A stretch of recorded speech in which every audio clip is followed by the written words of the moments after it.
morning, my students. How are you? I hope you are well at your home. Hope you are doing well. Hope you are studying well. Okay, so let's start our class. So class 5th हम पढ़ रहे थे movement of families और इसमें हमने पढ़ लिया था बिट्टू की फैमिली के बारे में. आज हम पढ़ेंगे समीर की फैमिली में. क्या बोल रहे हैं समीर की फैमिली?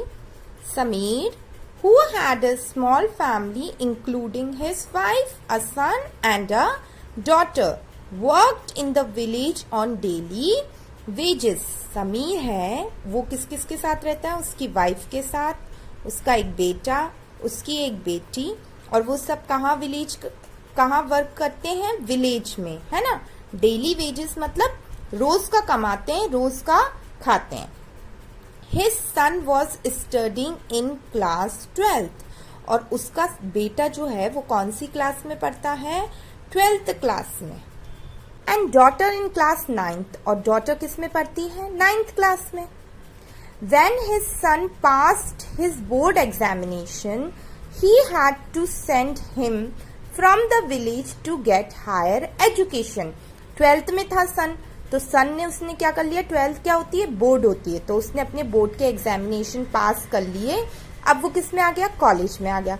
तो कॉलेज में अगर गांव होते हैं, गांव में ज्यादा कॉलेजेस वगैरह नहीं होते हैं, तो फिर वहां के लोग क्या करते हैं? अपने बच्चों को पढ़ाई के लिए बाहर सिटी में भेजते हैं. तो उसने उसका बोर्ड का एग्जाम पास कर लिया था.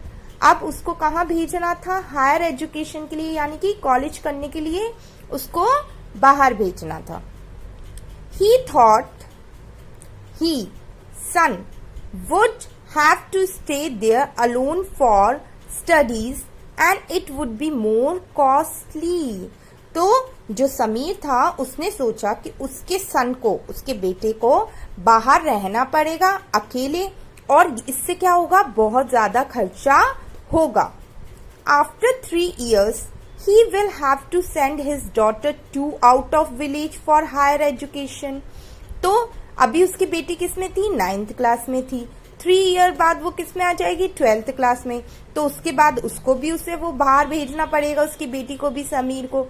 Hence he decided that because in the village he is working as a laborer on daily basis and in the city too he will do the same. So he will get shifted there with his family. उसने सोचा कि गांव में भी तो मैं daily काम कर रहा हूँ, डेली पैसे कमा रहा हूँ और डेली खर्च कर रहा हूँ, तो क्यों ना यही काम मैं सिटी में भी करूं. When he went there, he faced difficulty in getting house on rent. जब वो गांव से सिटी के अंदर गया तो उसको बहुत दिक्कतें आई घर लेने में, रेंट पर, किराए पे घर लेने में और ढूंढने में बहुत दिक्कत आई. Due to high rent, he had to take a room on rent in the city. क्योंकि वहां का जो रूम का रेंट होता है वो बहुत ज्यादा हाई था, तो उसे कहाँ लेना पड़ा? रेंट सिटी के अंदर. His family had to live, sleep and cook in the same room. जब वो बाहर गया तो एक ही रूम का खर्चा इतना ज्यादा था, तो उसको उसी रूम में सारा काम चलाना पड़ता था. सोना भी उसी रूम में, रहना भी उसी रूम में और खाना भी उसी रूम में पकाना. His neighborhood was also new for him. अब वो अपने गांव से सिटी के अंदर गया था, तो आस पड़ोस के लोग भी क्या थे? उसके लिए नए थे. He had to put more efforts to meet his daily needs also. और डेली उसको काम करने के लिए भी बहुत ज्यादा मेहनत करनी पड़ती थी. City being costlier, he worked in the day as a laborer and as the security guard in the night. क्योंकि गांव के मुताबिक सिटी के अंदर खर्चे क्या होते हैं? ज्यादा होते हैं. तो क्या करना पड़ता था उसे? दिन में तो वो क्या करता था? लेबरर का, मजदूरी का काम करता था, और रात को वो सिक्योरिटी गार्ड की नौकरी करता था. He decided to go back to his village at the completion of education of his children.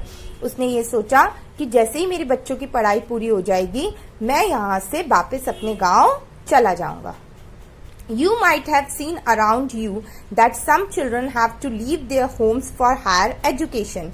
They live in a hostel or get a room on rent for their studies at other places. हम देखते हैं हमारे आसपास भी बहुत सारे दीदी भैया ऐसे होते हैं जिनको अपना गांव छोड़ करके सिटी के अंदर आना पड़ता है और यहाँ पर अपने काम, अपनी एजुकेशन को पूरा करने के लिए उनको या तो हॉस्टल में रहना पड़ता है या किसी किराए से एक रूम लेकर के पढ़ाई करनी पड़ती है.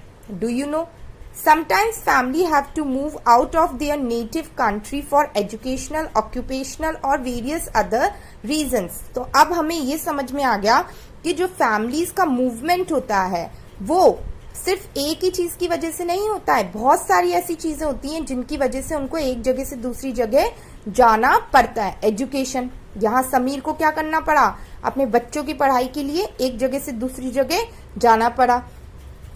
और बिट्टू को क्या करना पड़ा था, वहां पे उसके पास काम नहीं था, वहां पे सूखा पड़ गया था तो उसको दूसरी जगह जाना पड़ा था. तो ऑक्यूपेशनल और भी ऐसे बहुत सारे रीजन है जिसकी वजह से एक जगह से दूसरी जगह अपनी फैमिली को माइग्रेट करना पड़ता है. No matter where they roam, they always know that they have a home to go back to their family home. कहीं भी वो पूरी दुनिया में चले जाएं पर उनको ये तो पता है कि अगर कुछ नहीं होगा तो थक हार करके उनका जो गांव, उनका जो घर, उनका जो रूम है वहां तो वो पहुंच ही जाएंगे. Okay, now what they are saying, think and tell.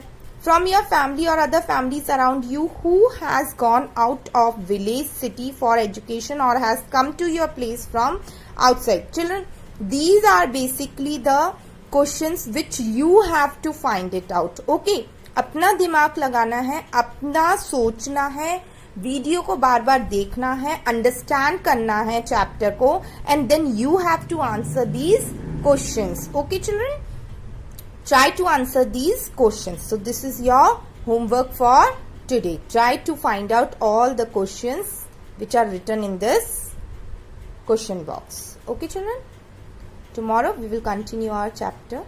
Thank you.